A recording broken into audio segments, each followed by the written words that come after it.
ಯಾಕೆ FIR ಮಾಡಿದ್ರಿ ಅನ್ನುವಂಥದ್ದು ಚರ್ಚೆ ಅಷ್ಟೇ. ಅಲ್ಲ, ಈಗ ಪರಮೇಶ್ವರ್ ಸಾಹೇಬ್ರೆ ಒಂದೇ ನಿಮಿಷ. ಈಗ ನಾವು ಇಲ್ಲಿದ್ದೀರಪ್ಪ, ನಮ್ಮ ಮೇಲೆ ನಾವು ಕೇಸ್ ಹಾಕ್ಬಿಟ್ರೆ ಏನನ್ನ ಕೇಸ್ ಹಾಕ್ಬೇಕಾದ್ರೆ ನಾನು ಹೋಮ್ ಮಿನಿಸ್ಟರ್ ಕೆಲಸ ಮಾಡಿದ್ದೀನಿ, ತಾವು ಮಾಡಿದ್ದೀರ. 2ನೇ ಸರಿ ಅಲ್ಲ ನೀವು, 3ನೇ ಸರಿನಾ? ಅದಕ್ಕೆ ಸಮಸ್ಯೆಗಳಾಗ್ತಾ ಇರೋದು, ಸಮಸ್ಯೆಗಳೇ ಆಗ್ತಾ ಇರೋದಕ್ಕೆ 3ನೇ ಸರಿ ಆಗ್ಬಾರ್ದು. ಹೋಮ್ ಮಿನಿಸ್ಟರ್ ದಾರಿಯಲ್ಲಿ ಇದಾರಲ್ಲ, ದಾರಿಯಲ್ಲಿ ಬಹಳ ಜನ ಇದ್ದಾರೆ, ಅವರು ಇದ್ದಾರೆ ಅದರಲ್ಲಿ. ಇಲ್ಲಿ ಒಂದು ನನಗೆ ಅರ್ಥ ಆಗದೆ ಇರೋವಂಥದ್ದು, ಈಗ ಯಾವುದೋ ಗಲಭೆ ಆದ್ರೆ ಯಾರೋ ಗಲಭೆ ಆಗಿರ್ತಾ ಅದಕ್ಕೆ ಪ್ರಚೋದನೆ ಮಾಡಿದ್ರು ಅಂತ ಹೇಳಿದ್ರೆ ಸಾಕ್ಷಿ ಏನಿದೆ? ಅದಕ್ಕೆ ಸಾಕ್ಷಿ ಏನಿದೆ? ಸಾಕ್ಷಿ ಏನಾದ್ರೂ ಬೇಕಲ್ಲ. ಅಲ್ಲ, ರೈಟಿಂಗ್ ಅಲ್ಲೋ ಅಥವಾ ಹೇಳಿರೋ ವಾಯ್ಸೋ, ಅವ್ರು ಮಾತಾಡಿರೋ ವಿಡಿಯೋನೋ ಅಥವಾ ಫೋನ್ ಕಾಲು, ಏನಾದ್ರೂ ಒಂದು ಸಾಕ್ಷಿ ಇಟ್ಕೊಂಡು FIR ಮಾಡೋದನ್ನ ನಾನು ನೋಡಿದ್ದೀನಿ. ಏನು ಇಲ್ದಿರ FIR ಮಾಡ್ತಾರೆ ಅಂತ ಹೇಳಿದ್ರೆ ಏನು? ಯಾವ್ದು ನಾವು ಯಾವ ರಾಜ್ಯದಲ್ಲಿ ಇದ್ದೀರಿ ನಾವು? ಗೂಂಡಾ ರಾಜ್ಯನ ಇದು?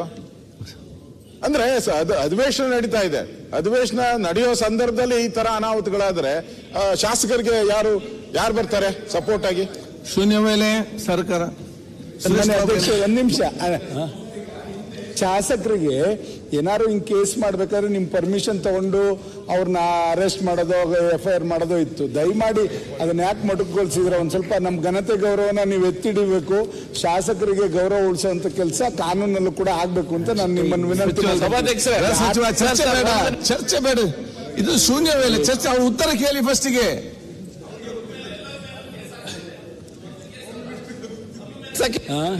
ಅಲ್ಲಿರುವಂತಹ ಶಾಸಕರ ಮೇಲೆಲ್ಲ ನೀವು ಪಾಯಿಂಟ್ ಔಟ್ ಮಾಡಿ, ಟಾರ್ಗೆಟ್ ಮಾಡಿ ನೀವು ಕೇಸ್ ಮಾಡ್ತಾ ಇದ್ದಾರೆ.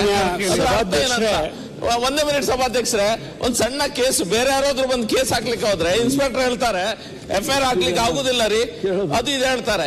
ಇದೊಬ್ಬ ಶಾಸಕರ ಮೇಲೆ ನೀವು ಒಟ್ಟು ಕರೆದು FIR ಹಾಕ್ತೀರಿ, ಗೃಹ ಸಚಿವರು ಉತ್ತರ ಕೊಡ್ತಾರೆ.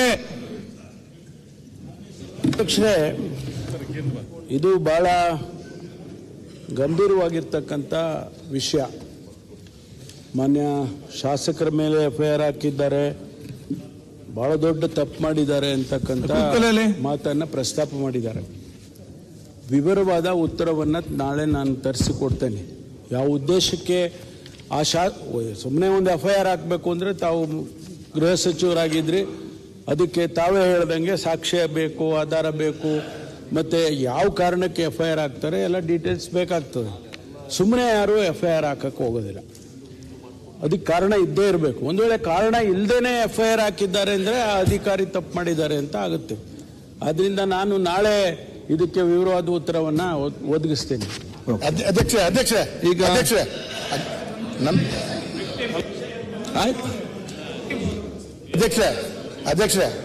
ಈಗ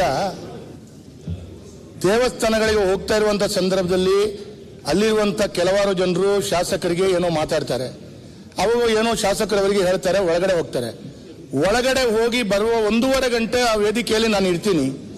ಆ ವೇದಿಕೆಯಲ್ಲಿ MLC ಅವರು ಕೂಡ ಆ ವೇದಿಕೆಯಲ್ಲಿ ಇರ್ತಾರೆ. ಅದರ ನಂತರ MLC ಅವರು ಬೇಗ ಹೊರಟು ಹೋಗ್ತಾರೆ. ಅದರ ನಂತರ ಅಲ್ಲಿರುವಂತ ಹುಡುಗರು ನನ್ನನ್ನ ಗೆರವು ಹಾಕ್ಲಿಕ್ಕೆ ಬರ್ತಾರೆ. ಗೆರವು ಹಾಕುವಾಗ ಎಲ್ಲರೂ ಸಮಾಧಾನ ಮಾಡಿ ಕಳಿಸ್ತಾರೆ. ಇಲ್ಲಿ ಗಲಾಟೆಗಳು ಗೊಂದಲಗಳು ಆಗ್ಲಿಲ್ಲ.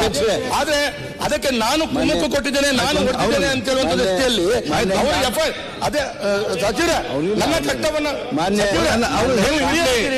ನೀವು ಹಿರಿಯ ರೀತಿ ಮಾತಾಡಬೇಕು.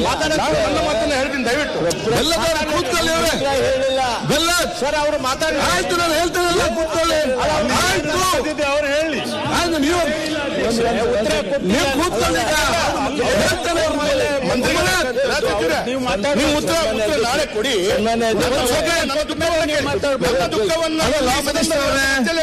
ವಿಚಾರ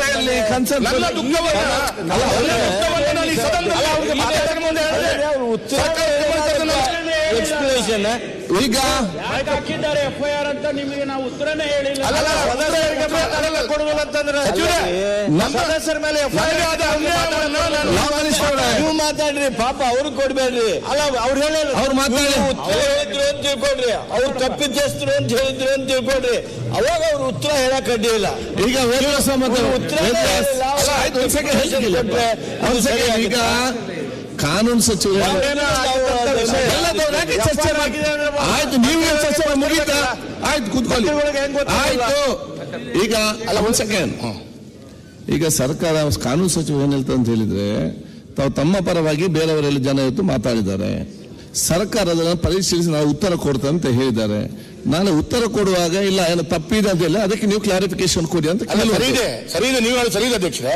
ಈಗ ಈ ಸಂದರ್ಭದಲ್ಲಿ ಆದಂತ ಬಗ್ಗೆ ನಾನು ಒಂದು 2 ನಿಮಿಷ ಸರ್ಕಾರಕ್ಕೆ ನಿಮ್ಮ ಗಮನಕ್ಕೆ ತರ್ತೇನೆ. ಅದರ ನಂತರ ನಾಳೆ ಅವರು ಉತ್ತರ ಕೊಡ್ಲಿ. ಆ ಉತ್ತರಕ್ಕೆ ಸಮರ್ಥಕವಾಗಿ ನಾನು ಏನಾಗಿದೆ ಅಂತ ಹೇಳುವಂತ ಬಗ್ಗೆ ಅವರು ಹೇಳಿದಲ್ಲಿ ವ್ಯತ್ಯಾಸಗಳಿದ್ರೆ ನನಗೆ ವಾಪಸ್ ಈಗ ನಾನು ಒಂದೇ ನಿಮಿಷ ಹೇಳ್ತೇನೆ. ಒಂದೇ ಒಂದು ಘರ್ಷಣೆಗಳು ಗಲಾಟೆಗಳು ಆಗದಂತ ಸಂದರ್ಭದಲ್ಲಿ ಯಾವ ವ್ಯಕ್ತಿಗಳು ಅಲ್ಲಿ ಬಂದು ನಾನು ಹೊರಗಡೆ ಬರುವಾಗ ಗೆರವು ಹಾಕಿದ್ರು, ಆ ಗೆರವು ಹಾಕಿದವರಿಗೆ ಗೆರವು ಹಾಕಬೇಕು ಅಂತ ಕುಮ್ಮಕ್ಕು ಕೊಟ್ಟವರು ಯಾರು, ವೇದಿಕೆಯಿಂದ ಎಳೆದೋದವರು, ಅವ್ರ ಮೇಲೆ FIR ಹಾಕಬೇಕಿತ್ತಲ್ಲ MLC ಅವರ ಮೇಲೆ, ಯಾಕೆ ಹಾಕಿಲ್ಲ ಅಂತ ಒಂದು ಪ್ರಶ್ನೆ. ಎರಡನೇದು, ಅವರು ಗೆರವು ಹಾಕಿದವರಿಗೆ ನನಗೆ ಒಳಗಡೆ ಕೊಟ್ಟ ದೇವರು ಕೊಟ್ಟಂತ ಭಟ್ರು ಕೊಟ್ಟಂತ ಪ್ರಸಾದವನ್ನು ಅವರಿಗೆ ಕೈಯಲ್ಲಿ ಕೊಟ್ಟು ಹೋಗ್ಯಪ್ಪ ಅಂತ ಹೇಳುವಾಗ ಯಾರೋ ಒಬ್ಬ ವ್ಯಕ್ತಿ ಎಲ್ಲೋ ಇದ್ದವನು ನನ್ನ ಹಿಂದ್ಗಡೆ ಸೈಡ್ ನಲ್ಲಿ ಇದ್ದಂತ ಒಂದು ವ್ಯಕ್ತಿಗೆ ಒಂದು ಹೊಡಿತಾನೆ. ಹೊಡೆದವನು ಪೆಡ್ತಿಂದವನು ಪರಿಶಿಷ್ಟ ಜಾತಿಗೆ ಒಳಪಟ್ಟವನು, ಹೊಡೆದವನು ಹೋಗಿ ವೆನ್ಲಾಕಲ್ಲಿ ಅಡ್ಮಿಟ್ ಆಗಿ FIR ಕೊಡ್ತಾನೆ, ಶಾಸಕರು ಹೊಡೆದಿದ್ದಾರೆ ಅಂತ ಹೇಳಿ ಅದ್ರ ಮೇಲೆ ಆಣೆ ಪ್ರಮಾಣ ಕರೀತಾನೆ.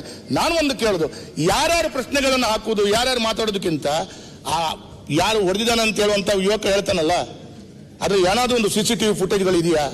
ಒಂದು ಶಾಸಕ ಸಾರ್ವಜನಿಕವಾಗಿ 100-200 ಜನರು ಇರುವಾಗ ಹೊಡಿತಾನೆ, ಅಷ್ಟು ಕಾಮನ್ ಸೆನ್ಸ್ ಇಲ್ವಾ? ಇದು ಹೊಡಿಯದೆ ನನ್ನ ಮೇಲೆ FIR ಬಿದ್ದಿದೆ ಅಂತ ಹೇಳಿದ್ರೆ ನಾನು ತಪ್ಪು ಮಾಡಿದೆ, ಹೊಡಬೇಕಿತ್ತು ಅಂತ ಹೇಳಿ ಕಾಣುತ್ತೆ ನನಗೀಗ. ಆಯ್ತು ಸರ್ಕಾರ ಉತ್ತರ ಕೊಡ್ತಾ ಇಲ್ಲ, ನೀವು ಸಮಾಧಾನದಿರಿ, ಗಡ್ಬಡಿ ಮಾಡ್ಬೇಡಿ. ಈಗ ಹೇಳ್ತಿರಲ್ಲ, ಈಗ ನಮ್ಗೆ ಅರ್ಥ ಆಗ್ತದೆ ಮಾತಾಡ್ತಿದ್ದೀವಿ. 4ನೇ FIR ಆಯ್ತು, ಹರೀಶ್ ಪುಂಜ ಅವ್ರ ಮೇಲೆ 3-4 ಆಗಿದೆ, ಭರತ್ ಶೆಟ್ಟರ್ ಮೇಲೆ ಆಗಿದೆ. ಈ FIR ಹಾಕೊಂಡು ನಮ್ಮನ್ನ ಏನು ಮಾಡ್ಬೇಕು ಸರ್? ನಾವು ಸಾರ್ವಜನಿಕವಾಗಿ ಎಲ್ಲೂ ಕಾರ್ಯಕ್ರಮಕ್ಕೆ ಹೋಗುವಾಗಿಲ್ಲ. ಅಲ್ಲಿ ಕಾರ್ಯಕ್ರಮದಲ್ಲಿ ನಿಂತು ನಮಗೆ ಅಲ್ಲಿ ಕಾರ್ಯಕ್ರಮದಲ್ಲಿ ನಿಂತಾಗ ಅಲ್ಲಿ ಒಂದು 50 ಜನ ಸೇರಿ ಏನೋ ಒಂದು ಮಾಡ್ತಾರೆ, ಅದ ನಂತರ ಅವರೇ FIR ಕೊಡಿಸ್ತಾರೆ. ಏನ್ ಸರ್ ಇದ್ರ ಅರ್ಥ ಏನು? ನಾವು ಕ್ಷೇತ್ರದಲ್ಲಿ ಬದುಕಬಾರ್ದು, ಅಶ್ವಥ್ ನಾರಾಯಣ್ ಆಡಳಿತದ ವ್ಯವಸ್ಥೆಯಲ್ಲಿ ಈ ರೀತಿ ಆಗುತ್ತೆ ಅಂತ ಹೇಳಿದ್ರೆ ಈಗ ಹೃದಯಸ್ಕಮತಾರೆ ಎಲ್ಲ ರೋಗಕ್ಕೆ ಮದ್ದಿದೆ, ಈ ಟೆನ್ಷನ್ ಒಂದು ಮದ್ದಿಲ್ಲ, ನೀವು ಟೆನ್ಷನ್ ಮಾಡಬೇಡಿ. ಈಗ ನಾಳೆ ಉತ್ತರ ಕೊಡ್ತಾರೆ, ಮತ್ತೆ ನೋಡಿ ಈಗ ಏನೇನೋ ಮಾಡ್ತಾರೆ, ಖುಷಿ ಬಂದದ್ದು ಮಾಡ್ತಾರೆ. ಸಭಾಧ್ಯಕ್ಷರೇ, ಇಂಥ ಸಂದರ್ಭದಲ್ಲಿ ನೀವು ಸರ್ಕಾರ ಕೇಳದೆ ನಾಳೆ ನೀವೇ ಇದನ್ನ ಮುತುವರ್ಜಿ ತಗೊಬೇಕು. ಯಾಕಂದ್ರೆ ನೀವು ಗಾರ್ಡಿಯನ್ ನಮ್ಗೆಲ್ಲ. ಈಗ ನಿಮ್ಮ ಸಮಸ್ಯೆ ನಾನು ತಂದಾಗ್ತೀನಿ, ನಾನು ನಾಳೆ ಉತ್ತರ ಕೊಡಿ ನಮ್ಗೆ. ಎಸ್, ನೀವೇ ನಮ್ಮನ್ನ ಆ ಕಡೆ ಅಂತ ಹೇಳಿದ್ರೆ ಸರ್ಕಾರ ಉತ್ತರ ಕೊಡಬೇಕಲ್ಲ. ಏನ್ರಿ ಇದೆಲ್ಲ? ಆಯ್ತು, ಕೇಳ್ಬೇಕು, ಧೈರ್ಯವಾಗಿ ಕೇಳಿ ಒಂದ್ಸರಿ ಸರ್ಕಾರನ.